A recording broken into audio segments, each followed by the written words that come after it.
haven't posted a video in a while because my mother is on hospice. She's not dying. She might be at the end of her line.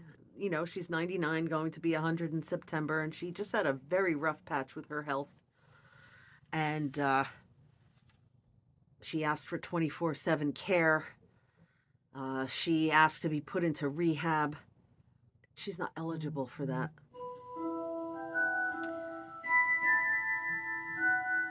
But she is eligible for hospice, which provides her more services. Not enough, but it helps. And certain equipment and certain medications being delivered. It's nice. It will bring her some relief and comfort, and I'll get some support.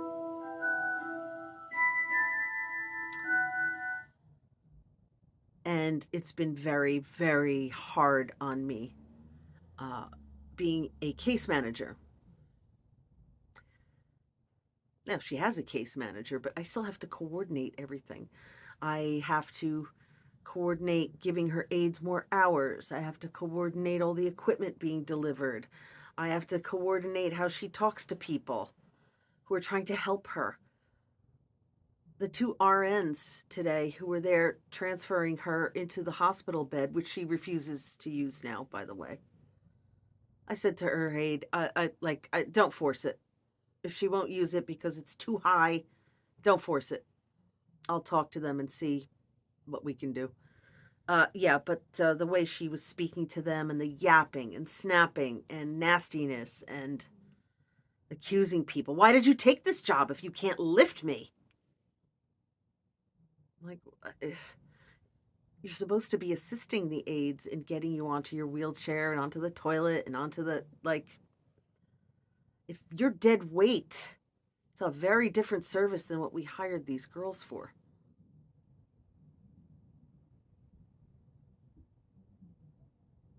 And I'm thinking, oh, I have to text this one, I have to text that one and tell them this and tell them that. It's been hellacious and so hard on me. And, you know, people try to comfort me and say the right thing, and I take their intentions into heart. But some are like, she doesn't deserve all this. I'm like, it doesn't matter what she deserves. It matters what I believe is right. I'm not going to sink to her level and behave badly because I can, because she deserves it, supposedly.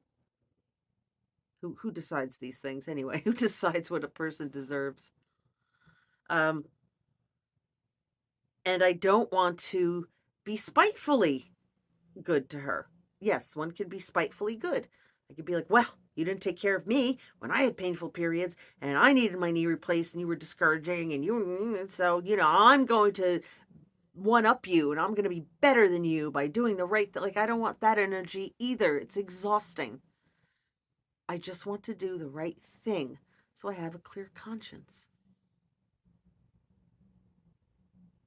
You know, but because the behaviors are so old, like they've been going on all my life, and sometimes people say, well, you know, she's old. Like, no, she's been like this all her life. I overhear her saying terrible things to her new aide. And then I walk in the room, I'm like, Ma, why are you talking to her that way? I didn't say anything. And, you know, this new girl, she's all uncomfortable, like, no, it's okay. Like, is it okay? It hurts me more because it's the 10,000th time I've had to live through it, probably more than 10,000. So it hurts extra. It's like sticking your pinky in a bullet wound.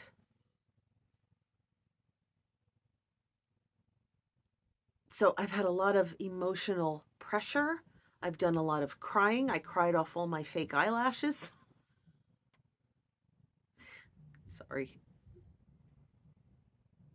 I had new ones put on, obviously. I have such a good person who takes care of me. Um,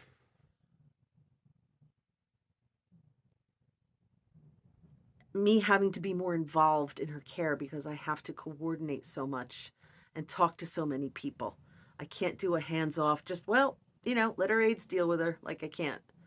I have to be on top of things.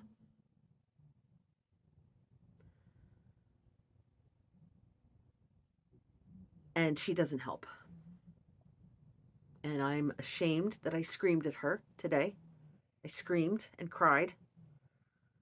I said she was ungrateful. She said, "But I say thank you all the time." I'm like, "You behave ungratefully. You don't cooperate the way you talk to people." "I don't talk to people anyway." And I forget. I'm like, no, she's not participating in the same reality that we're all participating in.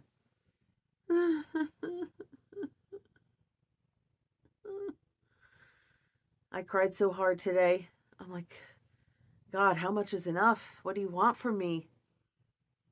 I'll just continue to do the right thing, but oh my God, it's so hard. It's hard work. It's painful.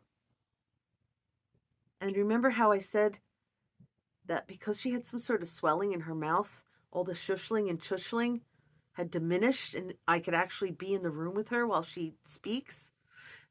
The swelling went down. Yeah, back to the same old misophonic, triggering, painful shushling and chuchling. Like, oh, wow, talk about a pinky and a bullet wound.